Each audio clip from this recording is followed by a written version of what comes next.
Question number 3, practice set 4.2.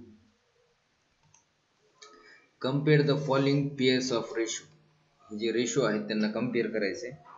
तर compare कसं करायचे पहा.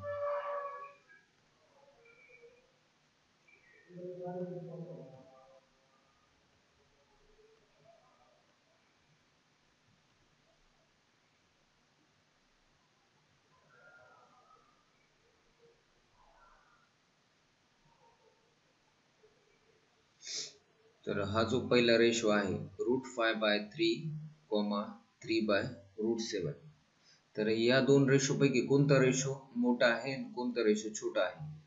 तर हे कसं सांगायचं. तर काय करायचं आधी, ही जे √5 आहे या √5 नी या √7 ला मल्टिप्लाय करायचं आणि या 3 नी या 3 ला मल्टिप्लाय करायचं. तर आधी आपण काय करू, या √5 नी √7 ला मल्टिप्लाय करू.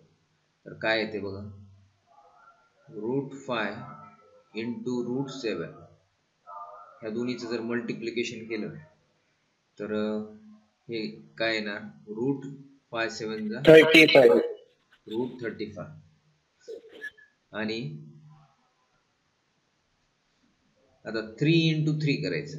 3 इंटू 3 किती येते, 9. तर आपल्याला या ठिकाणी हे रूट मध्ये आलंय, हे विदाउट रूट आलेले. ह्याला पण रूट मध्ये जर कन्वर्ट करायचं असेल तर काय करावं लागेल, तर 9 चा स्क्वेअर किती येतो, 81. 9 चा स्क्वेअर किती येतो, 81. तर ह्याचा स्क्वेअर करायचं आणि त्याला रूट मध्ये टाकायचं. आता मला सांगा 35, 81 या दोन्ही पैकी कोणता नंबर मोठा आहे. 35 आणि 81 मध्ये 81 हा मोठा आहे. तर आपण म्हणू शकतो √35 काय आहे, छोटा आहे √81 पेक्षा, किंवा √81 मोठा आहे √35 पेक्षा. हे मधलं जे सिम्बॉल आहे हे समजतंय ना, मोठ्याकडे 2 पॉइंट्स आणि छोट्याकडे 1 पॉइंट. ठीक आहे. तर या ठिकाणी काय आलंय बघा, √81 याच्यापेक्षा मोठं आलेलं आहे. तर √81 मोठा आहे, तर मग ह्या ठिकाणी हे जे राईट साइडचा नंबर मोठा असल्यामुळं या ठिकाणी 3/√7 हा जो रेशो आहे का, हा मोठा घ्यायचा, हा मोठा असणार आहे. तर या ठिकाणी काय करायचं, हे √5/3 आणि 3/√7 या दोन्ही मध्ये 3/√7 हे काय आहे, मोठा आहे. तर ही प्रोसेस आहे आपल्याला रेशो कंपेअर करण्याची. या सेकंड क्वेश्चन मध्ये काय दिलंय, 3√5/5√7 आणि इकडे दिलेलं आहे √63/√125. तर हे ज्या फॉर्म मध्ये आहेत त्याच फॉर्म मध्ये यांना पण आणायचे, म्हणजे सगळे एकाच फॉर्म मध्ये होतील. तर कसं आणायचं, तर हे जे √63 आहे आणि दुसरा कोणता, √125, ह्या दोन्हीला ह्या फॉर्म मध्ये कन्वर्ट करायचे. तर मला सांगा, हा 63 असा कोणता नंबर परफेक्ट स्क्वेअर माहिती आहे का सगळ्यांना. परफेक्ट स्क्वेअर म्हणजे 2 चा स्क्वेअर 4, तर हा 4 परफेक्ट स्क्वेअर आहे. 3 चा स्क्वेअर 9, 4 चा स्क्वेअर 16, 5 चा स्क्वेअर 25, हे सगळे परफेक्ट स्क्वेअर आहे. तर ह्या असा कोणता नंबर आहे हा परफेक्ट स्क्वेअर, त्याच्या टेबल मध्ये 63 येते. बघा 4 च्या टेबल मध्ये 63 येते का, 9 च्या टेबल मध्ये 9 7 जा 63. तसंच मला इथं सांगा 125 यापैकी कोणत्या टेबल मध्ये येतो, या परफेक्ट स्क्वेअर पैकी, परफेक्ट स्क्वेअर पैकी कोणत्या टेबल मध्ये येतो, 25. आता मला सांगा 9 हा परफेक्ट स्क्वेअर आहे, त्याचा स्क्वेअर रूट काय येतो 9 चा स्क्वेअर रूट 3, 9 चा स्क्वेअर रूट काय येतो 3 आणि मध्ये काय राहणार हा रूट 7 कारण की रूट 7 चा स्क्वेअर रूट येत नाही. 25 चा स्क्वेअर रूट किती येतो 5 आणि हा मध्ये 5 ॲज इट इज कारण की 5 चा स्क्वेअर रूट निघत नाही. तर बघा आता हे जे आलेत आणि हे झाले का एकसारखे दिसालेत ना. आता बघा यांना मी सगळ्यांना सोबत लिहितो आता 3 रूट 5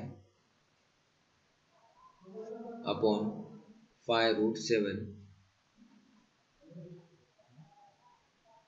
अंडर रूट 63 ला 3 रूट 7 अपॉन 5 रूट 5. तर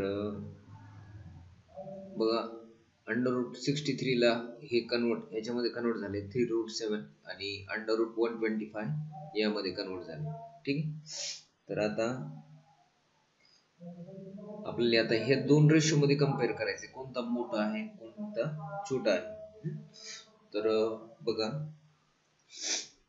इथं पण 3/5 आहे इकडे पण 3/5 आहे सारखेच आहेत हे दोन्हीकडे. तर काय करायचे हे कॅन्सल करून टाकायचे. का कॅन्सल कारण की दोन्हीकडे सारखे आहेत. मला सांगा ह्यांना काय कम्पेअर करणार आहे तुम्ही 3/5 आणि इकडे 3/5 हे दोन्ही तर सारखेच झाले ना. मग ह्याला कम्पेअर करून काय उपयोग आहे का नाही सर.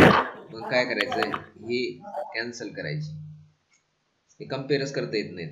आता हेच कम्पेअर करायचं. आता हे कम्पेअर कसं करायचं आता बघा इथं रूट 5 आहे रूट 7 आहे हे सगळ्यांवर रूट आहे. तर आपण ह्या दोन्ही साईडला जर स्क्वेअर केला तर हे सगळे रूट जे आहेत ते निघून जातात.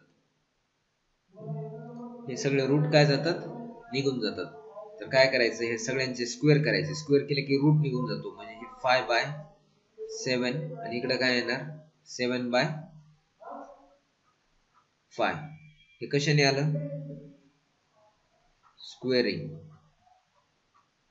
काय केलं आपण दोन्ही साईडला काय केलं स्क्वेअर केलं. स्क्वेअर केल्यानंतर रूट निघून जातो हे माहिती आहे का तुम्हाला. स्क्वेअर जर केलं तुम्ही समजा फॉर एक्झाम्पल रूट 2 चा स्क्वेअर केला तर याचं रूट 2 चं उत्तर काय येते रूट 2 चा स्क्वेअर मी सांगितलंय तुम्हाला 2 येतो. मग तसंच इथं आपण या सगळ्यांचे जर स्क्वेअर केले तर काय येणार रूट 5 चा स्क्वेअर काय येणार 5 येणार. रूट 7 चा स्क्वेअर 7च येणार. रूट 7 चा स्क्वेअर 7च येणार. रूट 5 चा स्क्वेअर 5 येणार. ठीक आहे इथपर्यंत समजलं का इथपर्यंत समजलं. आता मला सांगा यामध्ये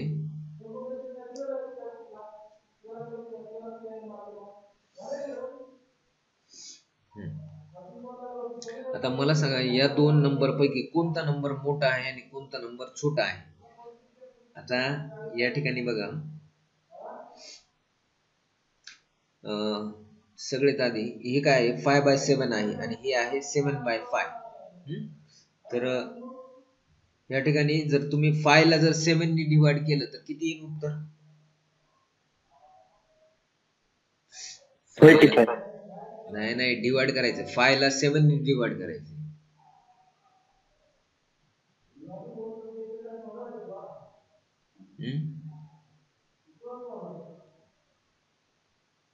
किंवा आपण जे मेथड अप्लाय केली इथं पहिल्या क्वेश्चन मध्ये तशी अप्लाय करा ह्याच्यासारखी.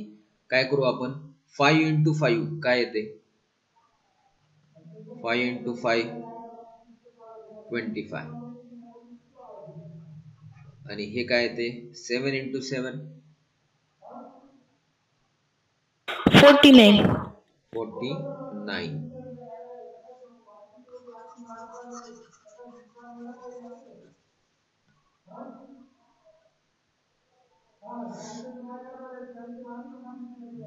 तर जसं या दोन्ही पैकी मग सर 1.4. काय झालं जसं या ठिकाणी आपण डिवाइड केल्यानं नाही ठीक आहे. आता डिवाइड नाही मी तुम्हाला डिवाइड जसं डिफिकल्ट होईल म्हणून दुसरी मेथड हीच मेथड सांगतोय ह्याच मेथडने.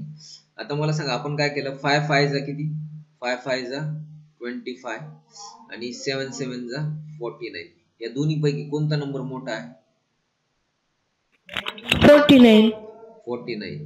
तर मी 49 च्या साईडला 2 पॉइंट आणि 25 च्या साईडला 1. आता 49 मोठा आहे, जसं 81 मोठा आलता, तर मग ह्या राईट साईडचा रेशो मोठा घेतला होता आपण. तर मग ह्या ठिकाणी काय होणार? कोणता रेशो मोठा येणार? 7/5 का कोणता येणार? 7/5 मोठे येणार सर. 7/5 मोठा येणार. तर 7/5 मोठा म्हणजेच कोणता मोठा येणार? 7/5 म्हणजेच हा रेशो ना, 3/5 √7/√5. बरोबर आहे. आणि इकडे काय येणार? 3√5 अपॉन 5√7. तर हे जे आलते ह्याच्या अगोदरचे आपण जे ह्या दोन्ही पैकी आता मोठा हा जो आलता राईट साईडचा मोठा, तर हाच मोठा असणार. हा मोठा आहे म्हणून हा मोठा. पण हे म्हणजे काय आपण केलं तर 3√7 म्हणजेच काय? √63.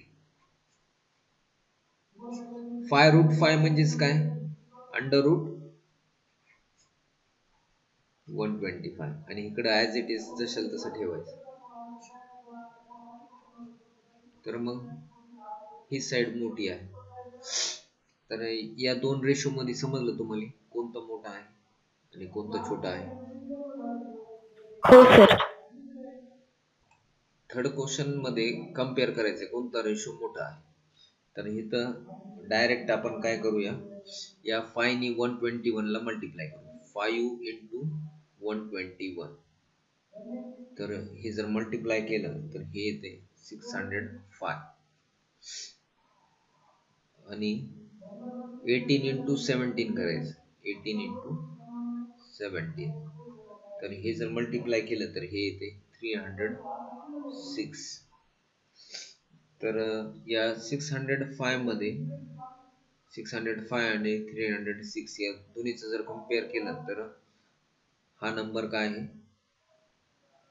605 मोठा आहे सर. 605 हा मोठा आहे. तर आपण या ठिकाणी म्हणू शकतो 5 बाय हा जो पहिला रेशो आहे 5/18 ग्रेटर देन 17/121.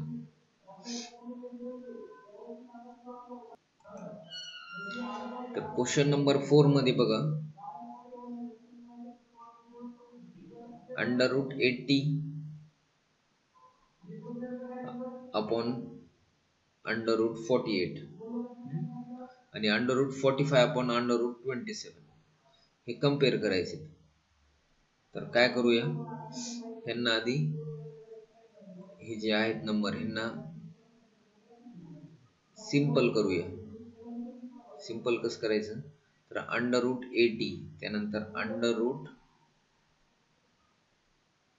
√48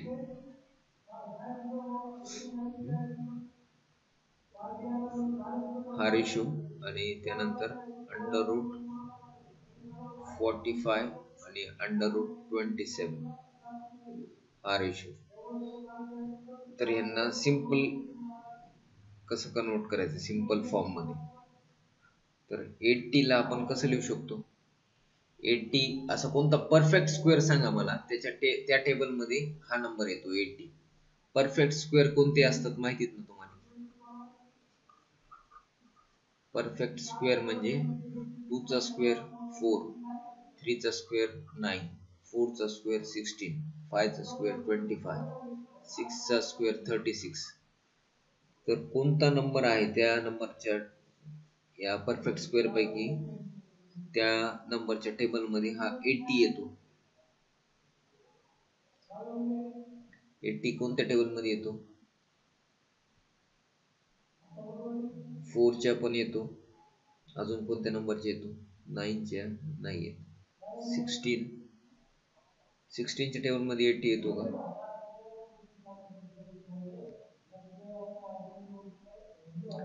16 चा टेबल येतो का? 16 कितीचा 80?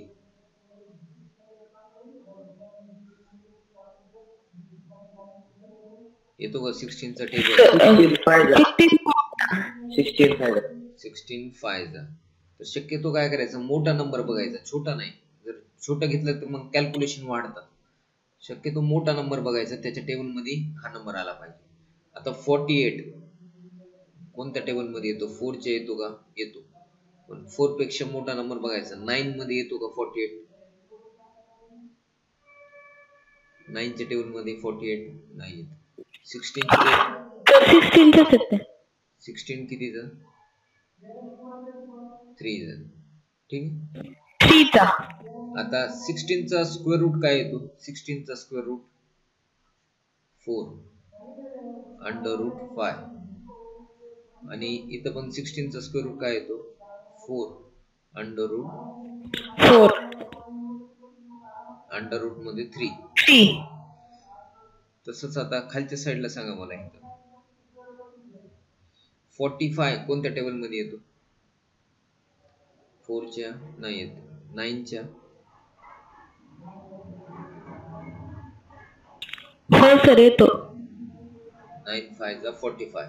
27 सांगा कोणत्या टेबल मध्ये येतो? 9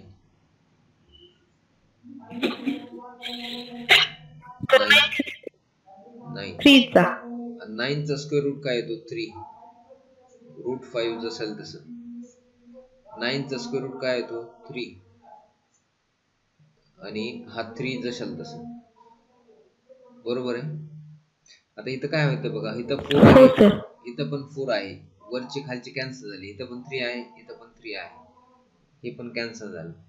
तर इथं काय राहिले बघा, या रेशो मध्ये काय राहिलं? Root 5 upon root 3. आणि या रेशो मध्ये काय राहिलं? Root 5 upon root 3. तर या दोन्ही मागे पैकी नीट जर ऑब्झर्व करा, कोणता रेशो मोठा आहे?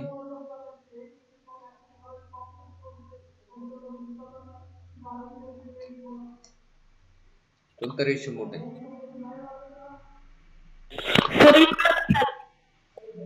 तर दोन्ही पण सेम आहेत. Root 5 by root 3, root 5 by root 3. तर दोन्ही पण इक्वल येणार. दोन्ही पण काय येणार? इक्वल. पण रूट 5 बाय रूट 3 म्हणजेच काय? रूट 5 बाय रूट 3 म्हणजेच रूट 80 बाय रूट 48.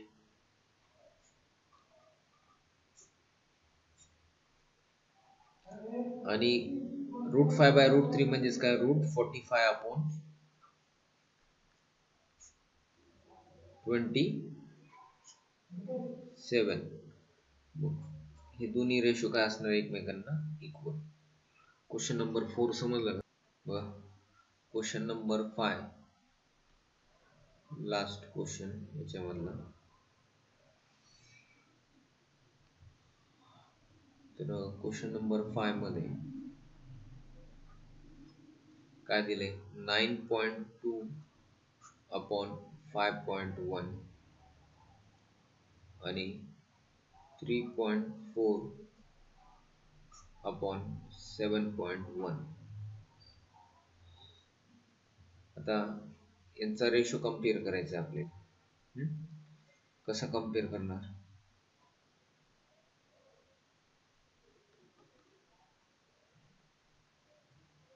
9.2 ला आपण सर तू हा बोल. सर क्रॉस मल्टिप्लिकेशन करू. क्रॉस मल्टिप्लिकेशन करून पण आपण, बरोबर आहे, तसंही जमते.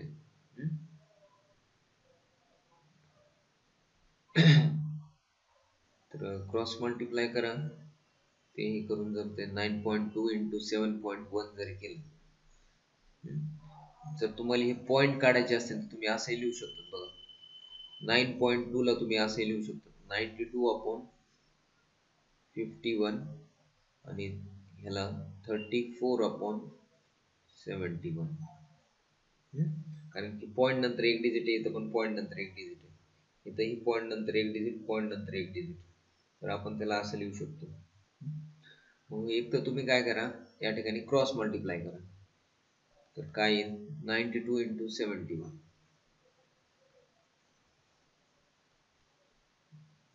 काय येते? ऍड 51 इंटू 34 तर हे दोन्ही बघा काय ते सांगा मला फास्ट, मोबाईलवर करा नाही तर कुठं करा. 92 into 71 So 6,500 6,500 का किती? सर 532 येते. 6,532 6,532 आणि इथं 51 into 34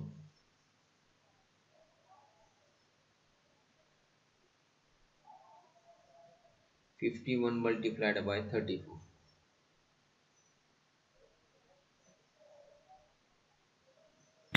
सर 1734. तर या दोन्ही नंबर पैकी कोणता नंबर मोठा आहे? हा नंबर 6,532. 6,000. तर मग कोणता रेशो या ठिकाणी मोठा येणार आहे? 92 अपॉन सर 9.2 upon 5.1. तर या ठिकाणी हे जे दोन रेशो आहे यामध्ये हा जो रेशो आहे तो मोठा येणार आहे. हा रेशो मोठा म्हणजेच 9.2 अपॉन 5.1 आणि 3.4 अपॉन 7.1. क्वेश्चन नंबर 4 त्यामध्ये पहिला question, quadrilateral ABCD is a parallelogram. हा पॅरलोग्राम आहे. The ratio of angle A and angle B of this parallelogram is 5:4. तर A आणि B हे अँगलचे जे काही मेजरमेंट आहे त्याचा जर रेशो काढला तो येतो 5:4. Find the measure of angle B. तर हा जो B अँगल आहे तो आपल्याला फाइंड करायचा आहे. B अँगल फाइंड करायचा आहे. क्वेश्चन नंबर 4 मधला जे फर्स्ट आहे, तर या दोन अँगलचा रेशो बघा.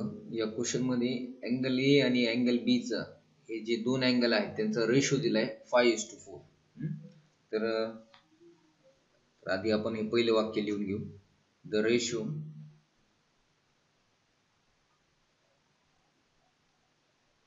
Of angle A and angle B of this parallelogram is 5:4. तर हे आपल्याला गिवन आहे. हा दोन अँगलचा रेशो दिलाय 5:4. आवाज येतो? तर सर हा स्क्रीन. तर इथं कॉमन मल्टिपल घ्यायचं हो आपल्याला. सर. रेशो हा जो रेशो दिलाय त्यासाठी आपल्याला कॉमन मल्टिपल घ्यायचा आहे. Late the common multiple. Sir आवाज नीट येईना. अच्छा एक मिनिट बघा. इथं कॉमन मल्टिपल जे आहे या रेशोचं कॉमन मल्टिपल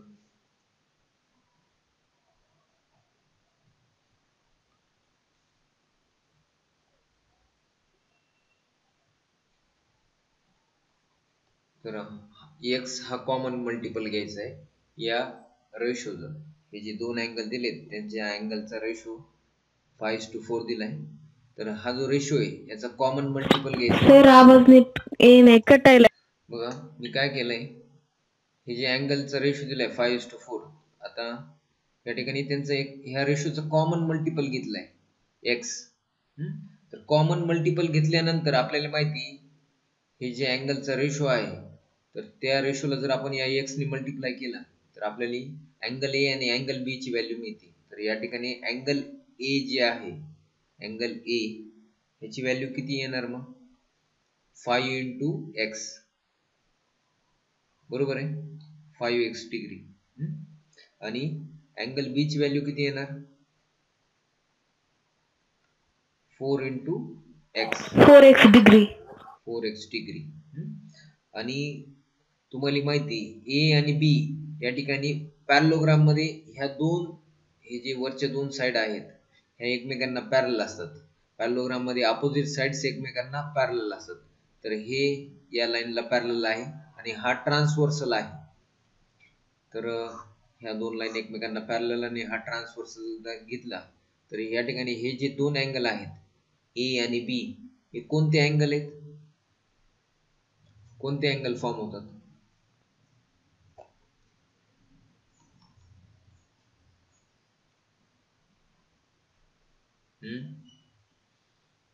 अँगल ए आणि अँगल बी हे कोणते अँगल आहेत सांगा मला. दोन लाईन पॅरलल आहेत, हा ट्रान्सव्हर्सल आहे.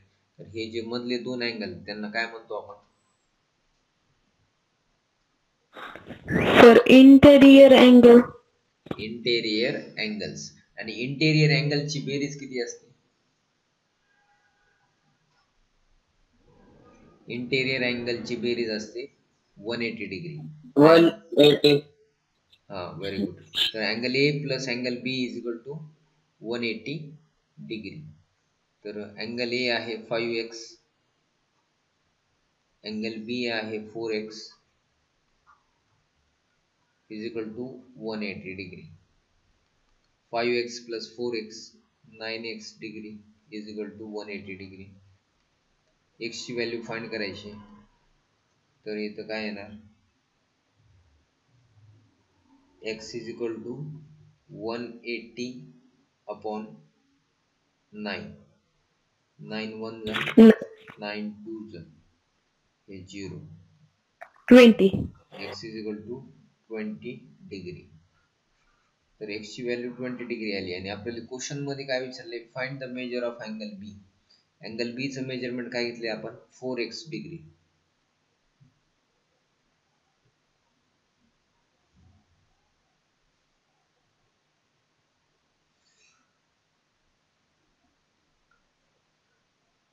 तर अँगल बी जे आहे, angle B is equal to 4x degree. तर 4 इंटू x ची व्हॅल्यू किती आहे? 20 डिग्री. 4 20 जा 80 degree. Angle B is equal to 80 degree. तर क्वेश्चन मध्ये विचारलं तर मेजर ऑफ अँगल बी. तर इथं वाक्य लिहायचं, द मेजर ऑफ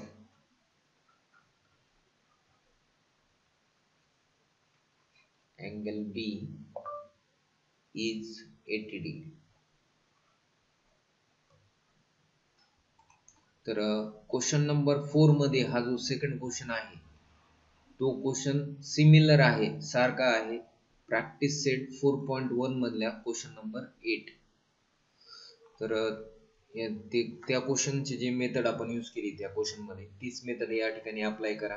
आणि त्या क्वेश्चन मध्ये आणि या क्वेश्चन मध्ये फरक एवढाच आहे की तिथं फक्त रेहनाचंच फक्त एज विचारलं होतं, ह्या ठिकाणी दोघांचं पण आहे. तर तुम्ही जसं रेहनाचं काढलेलं आहे तसंच तुम्ही या ठिकाणी या दोघांचं काढायचं.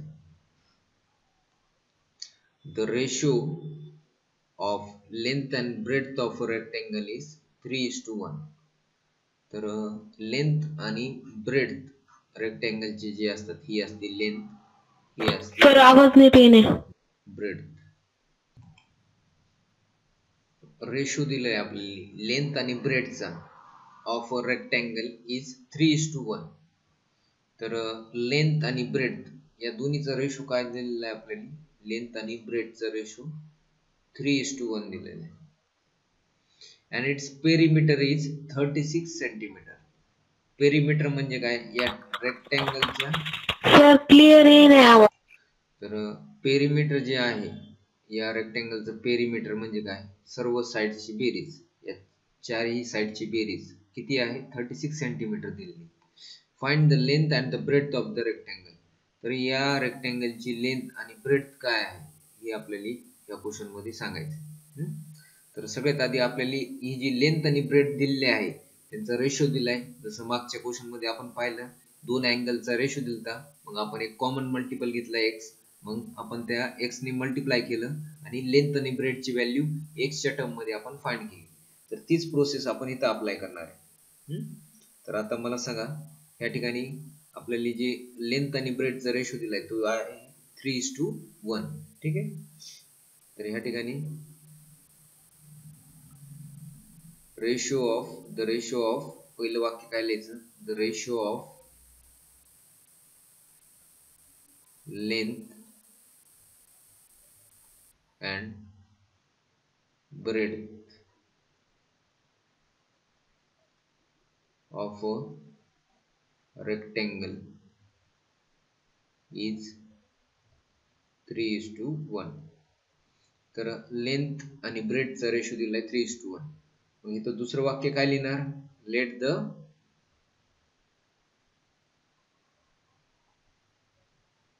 कॉमन multiple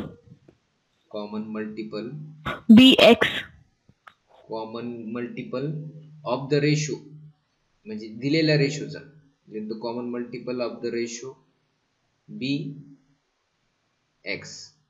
तर या दिलेल्या रेशोचा कॉमन मल्टिपल जर एक्स घेतला तर लेंथ काय येईल, लेंथ रेक्टँगलची length is equal to 3x आणि ब्रेड किती येईल, मग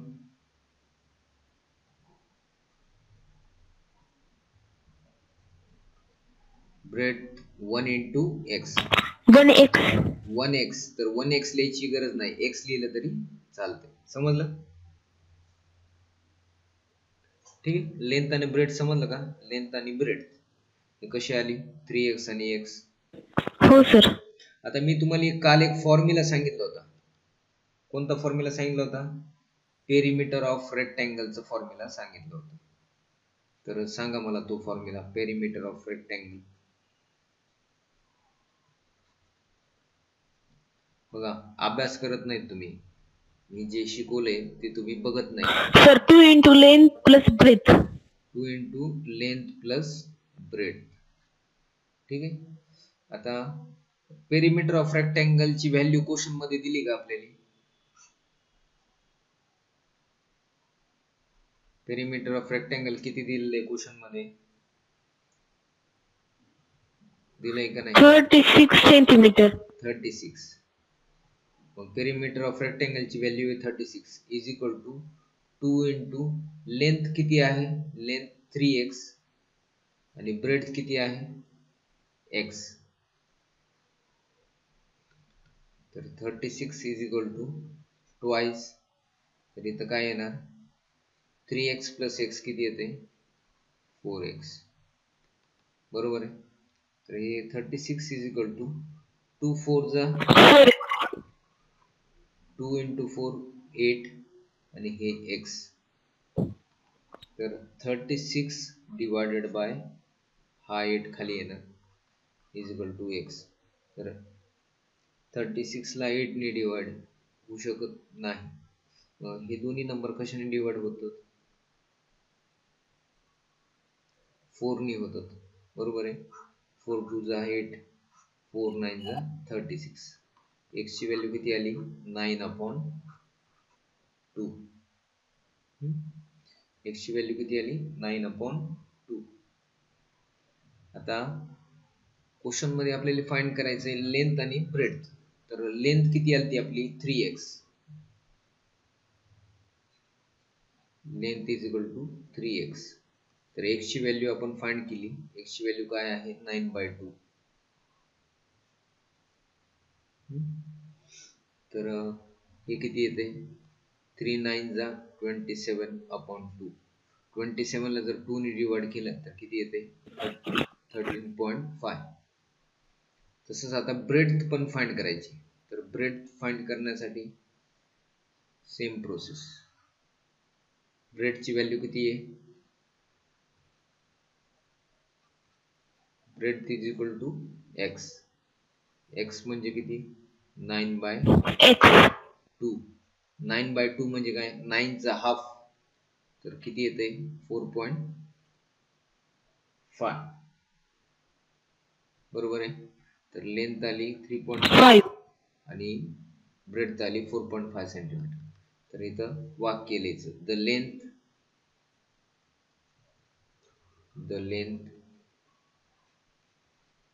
and breadth of the rectangle are किती आहे 13.5 सेंटीमीटर and 4.5 सेंटीमीटर.